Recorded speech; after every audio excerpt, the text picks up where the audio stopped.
সুরধ্বনি যাইয়া আমার গোড়ায় আমার গোড়ায়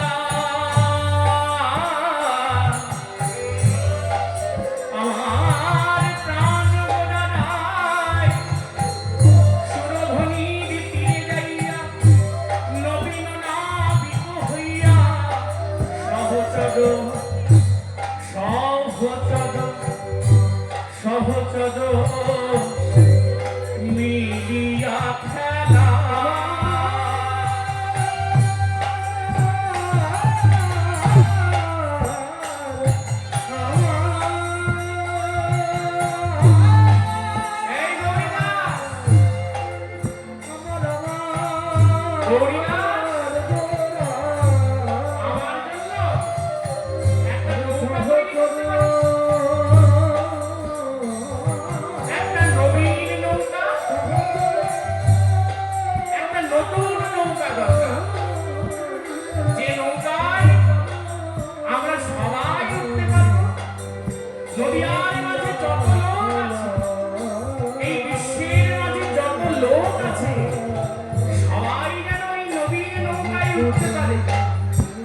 আর ওই নবীন নৌকায় উঠে আমরা সবাই একটা খেলা খেলবো।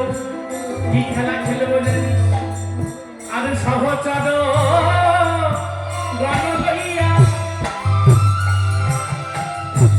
সহচর গণ লইয়া নবীন নাবিক হইয়া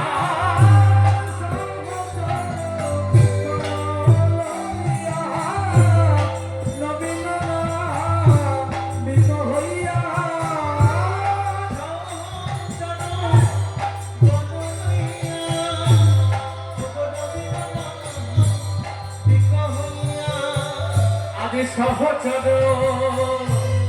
মিলিয়া খেলায় একটা নতুন খেলা খেলছে। কলিযুগের প্রারম্ভ হচ্ছে। অবতার পুরুষগণ একে একে আসবেন, তার সূচনা করছে মহাপ্রভু।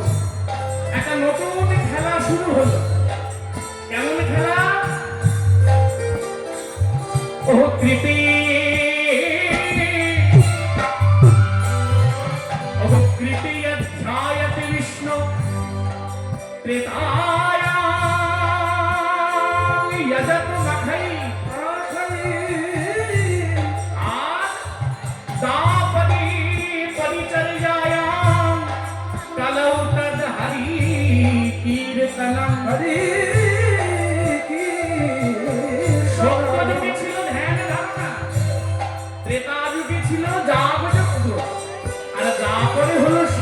পরিচর্যা আর কলিতে হলো হরিনাম। মহাপ্রভু এসে সবাইকে বললেন একটা নতুন খেলা খেলবো। এই কারণে খেলাটা কি জানো? যারা বাচ্চা বসে আছে, যারা বৃদ্ধ বসে আছে, সবাই জানেন অনেক রকম খেলা হয়। ফুটবল আছে, ক্রিকেট আছে, কিন্তু মহাপ্রভুর খেলাটা কি? খেলে হরিনামের খেলা।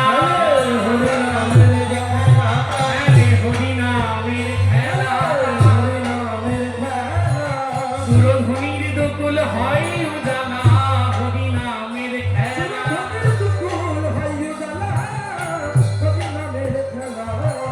এইভাবে খেলা খেললে হবে না। মহাপ্রভুর খেলা খেলার একটা নিয়ম আছে। কি নিয়ম বলো তো? অতি বাহু দুটি ঊর্ধ্বে তুলে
সবাইকে গিয়ে বলে দে যারা এসেছে আজকে।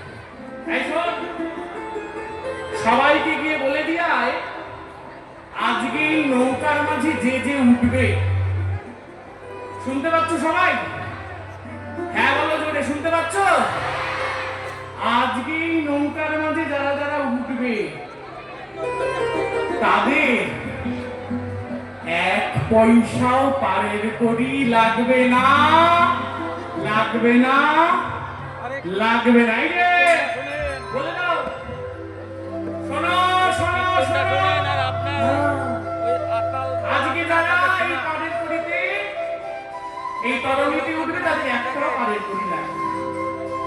আর যেই না বলেছে সবাই মিলে যে নৌকায় 20 জন ধরে সেই নৌকায় 20 জনের জায়গায় উঠে বসেছে 200 জন।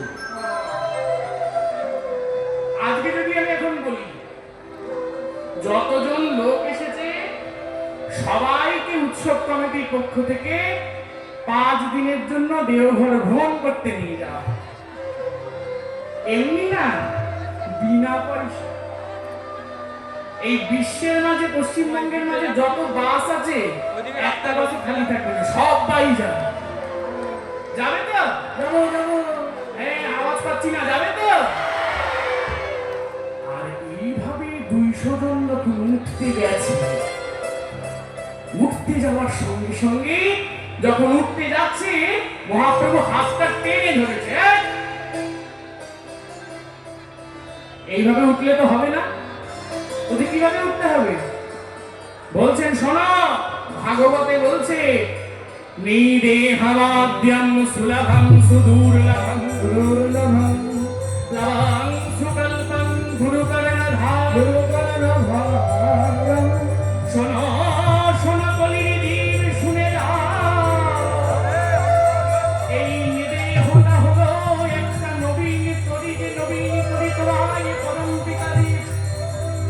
আর এই নবীন তরিকা যখন এই সংসার সমুদ্রের মাঝে ভেসে যায়, ওই নৌকায় ভেসে যেতে যেতে যদি একটা দমকা বাতাস আসে, ওই বাতাসে ওই তরিকা পড়ে যাবে। তাই প্লবং সুকল্পং গুরু কর্ণধারম। আগে বলো তোমার কি গুরুকরণ হয়েছে? যদি গুরুকরণ হয় তবে নদীতে এই তরণীর মাঝে উঠতে পারবে। এখানে কার কার গুরুকরণ হয়েছে হাত তুলুন দেখি। জয় গুরু। সবাই তো গুরু আশ্রয় পেয়েছেন। এমনই একদিন গুরুকরণ হলে কোন জিনিসে কোন ঝড়ঝাপটায় আমরা টলে যাব না। কেমন জানো? মুকুন্দ ঘোষের কথা। চেনো মুকুন্দ ঘোষকে? চেনো না, গানটা বললেই বুঝতে পারবে। কেমন গান? ঘোর ঝড়ের মাঝে মুকুন্দ ঘোষ নৌকায় উঠেছে, ঝড় উঠেছে ভীষণ ঘোর বাতাস, আর ঠাকুরের জন্য পাবনায় নিয়ে যাচ্ছেন দুগ্ধ দধি ঘৃত দইয়ের পশুরা। আর ভীষণ বাতাস লেগেছে পদ্মার মাঝে, আর এই বাতাসে যতই তরণী টলমল করে, আর যত টলমল করে তরণী, মুকুন্দ ঘোষ প্রাণীর আকুতিতে ঠাকুরকে ডাকে, ঠাকুর আমার এই তরণীতে তোমার জন্য জিনিস আছে। আমরা বলতে পারি আমার এই তরণীতে তোমার জন্য জিনিস আছে। ঠাকুর তোমার দেহ পঞ্চনীতি এই দেহে আছে। ঠাকুর তুমি নিবারণটাকে বলেছিলে নিবারণ গরমে কিন্তু পায়ে দুটো চটি পড়েছে, কারণ তুমি যে যাচ্ছিস নিবারণ, তুমি তো আমার, তোর যদি ব্যথা লাগে আমার। এই ভেতরের মানুষটা মুকুন্দ ঘোষ ঝড়ের মাঝে ঠাকুরকে স্মরণ করছেন আর বলছেন নবভাবে নবীন তরি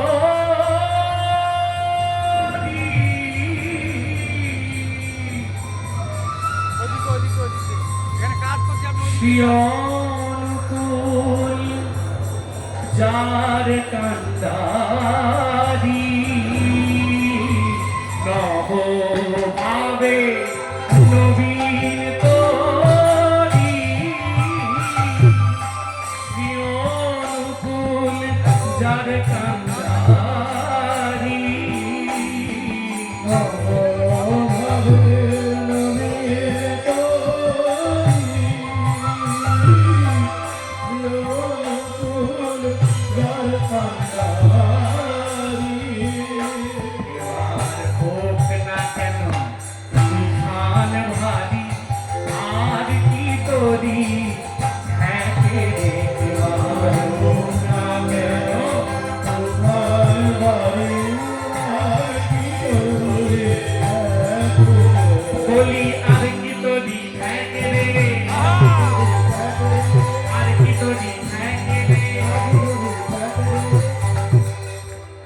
সবাই হাততালি দিচ্ছ?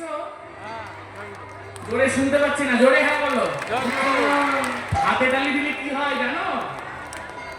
যারা মোবাইলে ইয়াং জেনারেশন আছো সার্চ করো ইম্পর্টেন্স অফ ক্ল্যাপিং। ডক্টর নিও ওল্ডম্যান, ডক্টর রেফার্ড রিচার্ড, তারা পিএইচডি থিসিস দিচ্ছে হাতে তালি দিয়ে কীর্তন করলে মেধানাদি সচেষ্ট হয়, শ্রবণেন্দ্রিয় এবং জ্ঞানেন্দ্রিয় প্রখর থাকে। আর ঠাকুর আমাদের রোজ কীর্তন করার পদ্ধতি দিলেন। জয় রাধে রাধে। যারা বসে আছো সবাই হাতে তালি দিয়ে বলি আর কি তো দি থাকে রে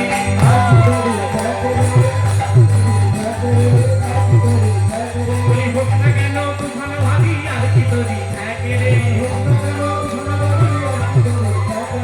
আর কি তো দি থাকে রে না কেন তুফান ভাবি আর কি তো দি থাকে রে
উজানি আর ভয় করি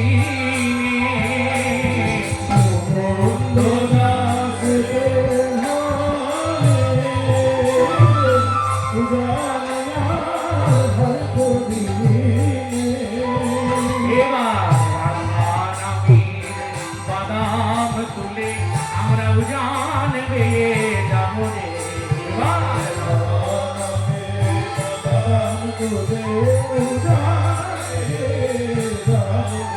আমরা উজান বেয়ে যাবো রে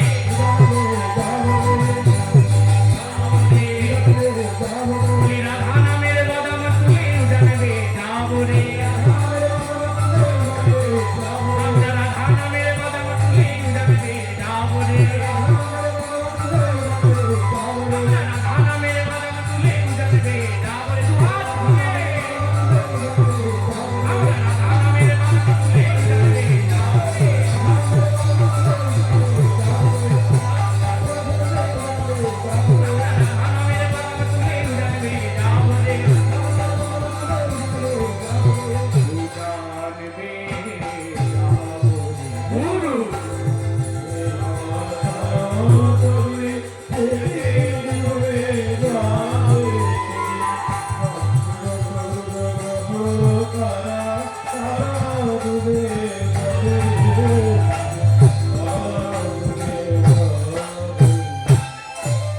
মহাপ্রভু তেমনি তখন বলেছেন তোমাকে গুরুকরণ হয়েছে তবে ওঠো 200 জনের মধ্যে থেকে 100 জন হয়ে গেছে বা আর 100 জন উপরে উঠেছে আর উপরে উঠে মহাপ্রভুকে দেখে ওই নবীন নাবিক দেখিয়া সবাই তার মোহন রূপে ভুলে গেছে মোহন রূপে ভুলে গিয়ে সবাই এমন কীর্তন করেছেন তোরি যেন টলমল করে আহা ডুবু ডুবু করে না অহয় বিষমবা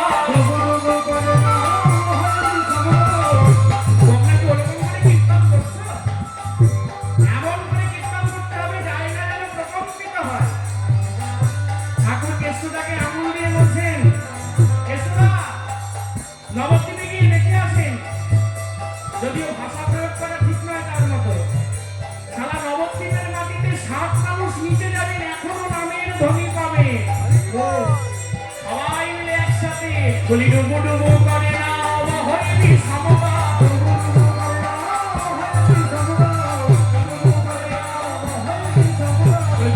নদী আর লোকে দেখে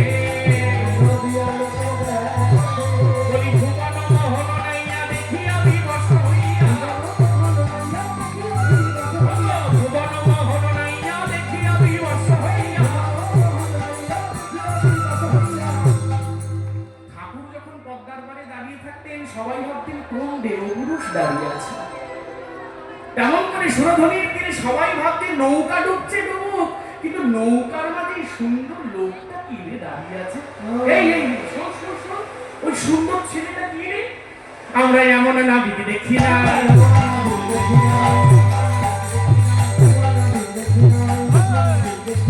এমন নাবিক দেখি না জনমিয়া নবদ্বীপে এমন নাবিক দেখি না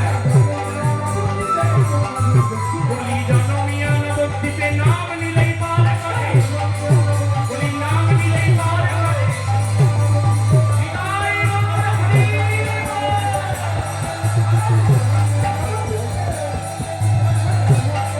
বলি নাম নিলেই পার করে নাম নিলেই পার করে আমরা এমন নাবিক দেখি নাই আমরা এমন নাবিক দেখি না সমস্ত পার্ষদগণ সবাই চিনতে পেরেছে আমরা তো এখানের কেউ নই আমরা সেই গোলক বৃন্দাবন হতে ভৌম বৃন্দাবনে এসেছিলাম আবার সেই ভৌম বৃন্দাবনে থেকে গৌরের সাথে আবার আমরা নবদ্বীপে এসেছি এই চিনতে পারার শক্তি যে আমি তোমার তুমি আমার আমরা তো চিনতে পারি না এই ত্রিজগতে সবাই যে ঠাকুরকে চিনতে পারে তার তো কোনো মানে নেই। কেউ ঠাকুরকে চিনতে পেরে এসে ধরে, আর কেউ ধরে না। কিন্তু একটা কথা কি, যারা পায়েসটা খায় তারাই পায়েসের স্বাদটা বোঝে। অনেকে ঠাকুরকে অনেক কথা বলে। ঠাকুর একদিন তুঝে বড় দাদাকে দেখিয়ে বলছে, দেখ ওখানে একটা কাঠ ঠোকরা আছে না, কাঠ ঠোকরাটা কি করে? বলছে কাঠ ঠোকরা কি করছে ঠাকুর? ওই যে কাঠের মধ্যে বাঁশটার মধ্যে শুরু মেরে যাচ্ছে। ঠাকুর বলছেন, এই জগতে যত মানুষ আছে সবাই আমাকে তেম্বায় মানে, সবাই ঠোকর দেয়, কিন্তু আমি তো কাঠ, আমি তো গাছ, আমি সেই স্থানুর মতো দাঁড়িয়ে থাকি, সবাইকে কৃপা করি। তেমনি ঠাকুরকে চিনতে পেরে ঠাকুরের ভক্ত বলছে, ঠাকুর সবাই তোমাকে কত গাল মন্দ করে, তুমি আমার কাছে থাকো, আমাকে তুমি তোমার হাত দিয়ে সেবা করো। ঠাকুর তোমাকে একটা কথা বলি, তুমি আমায় ত্যাগ করো। এই না বলেছে ত্যাগ করো। ঠাকুর হেম কবিকে তুলে নিয়ে বলছেন, হেম রে, আমার আমার আমার হাতে যদি একটা বিস্ফোরা হয়, আমি কি বিস্ফোরাটারে কাটবো নাকি হাতটাই কাটে ফেলাবো? ঠাকুর যেই না বলেছিলে তুই আমার হস্ত সদৃশ, সঙ্গে সঙ্গে বগল দাবা করে দুটো মদ নিয়ে পদ্মায় দিয়েছেন এক ঝাঁপ, আর পদ্মার মধ্যে ঝাঁপ দিয়ে বগল থেকে মদগুলো ছেড়ে দিয়ে দুটো হাত দিয়ে যেমন নতুন একটা শিশু যেমন করে ওঠে, যেমন আমরা যে বিশাল উৎসবে এসছি, উৎসমুখে যাত্রা করব বলে, তার কৃপায় স্নাত হব বলে, আচার্যদেবের আশীর্বাদ পাবো বলে, ঠিক তেমন করে আমরা সবাই মিলে গাইব একসাথে, হে চির আশাতীত, হে চির অনুকূল, হে চির আশাতীত, হে চির অনুকূল, হে চির আশাতীত, হে চির অনুকূল। সেই তুমি, সেই আমি, আজি আর নাহি ভুল, সেই তুমি, সেই আমি, আজি আর নাহি ভুল। সবাই ঠাকুরের কাছে হাত জোর করে, ঠাকুর আমরা কে ছিলাম, কেমন ছিলাম জানি না, আমি জন্মে তোমায় পেয়েছি, পরের জন্মে পাবো কিনা তাও জানি না, শুধু হাত জোর করে তোমার কাছে একটা প্রার্থনা করি, দয়া আমায় যদি তুমি জন্মে জন্মে জন্ম দাও, তাহলে যেন তোমার এই লীলার সাক্ষী করে, তোমার লীলার সাথে আমাকে নিয়ে আসো। তাই হে চির আশাতীত, হে চির অনুকূল, হে চির আশাতীত, হে চির অনুকূল। সেই তুমি, সেই আমি, আজি আর নাহি ভুল, সেই তুমি, সেই আমি, আজি আর নাহি ভুল। সুন্দর সুলামনে আজি পড়িয়াছে মনে, সুন্দর সুলামনে আজি পড়িয়াছে মনে, সবাই যদি হাত ধরে, আজি পড়িয়াছে মনে, আমি তব চিরদাস চির অনুরাগী, আমি তব চিরদাস চির অনুরাগী, আমি তব চিরদাস চির অনুরাগী, তব চিরদাস চির অনুরাগী, বলি আমি তব চিরদাস চির অনুরাগী, আমি তব চিরদাস চির অনুরাগী। এদিন রামানন্দে, এ হেন আনন্দ সুগন্ধে, বঞ্চিত রইলাম হইয়ে তো বঞ্চিত। তাই সবাই মিলে আমরা তোমায় চিনি আর কাউকে চিনি না,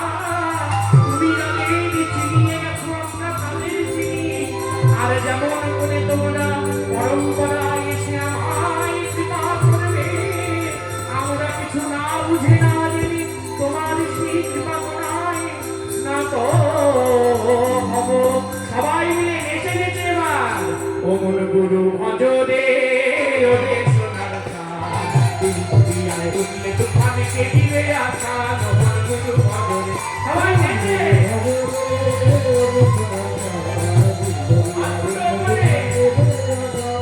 গুরু ভজ রে গুরু ভজ গুরু চিন্ত গুরু পদ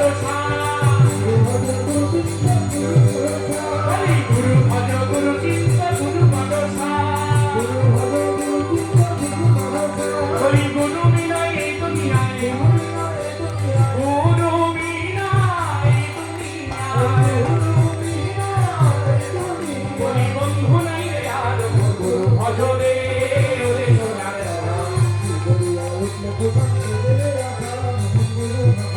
ওগো ভাই বলো বন্ধু বলো কিন্তু কাঁদো নয়। ভাই বলো বন্ধু বলো ভাই বলো বন্ধু বলো কিন্তু কাঁদো নয়। বলি দিনে দুয়ে দেখাশোনা পথের যদি চাই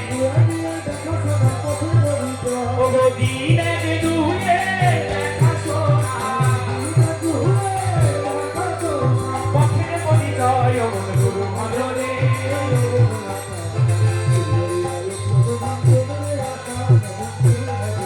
ওগো আইছো হবে যাইতে হবে তার কইরা সত্যি বলি দিয়া আইছো তাকে বানালি দিয়া আইছো মনে মনে নিয়ম গুরু ভজ রে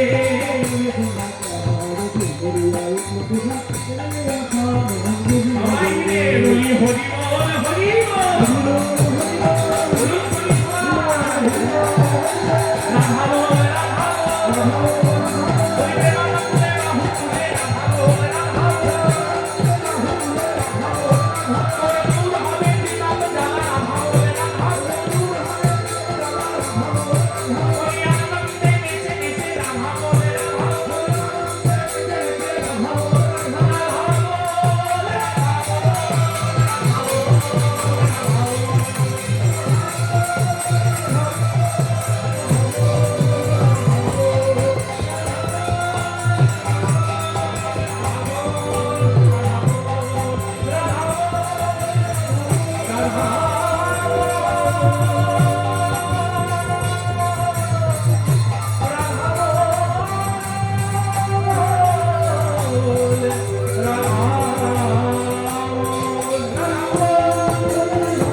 জয় গুরু জয়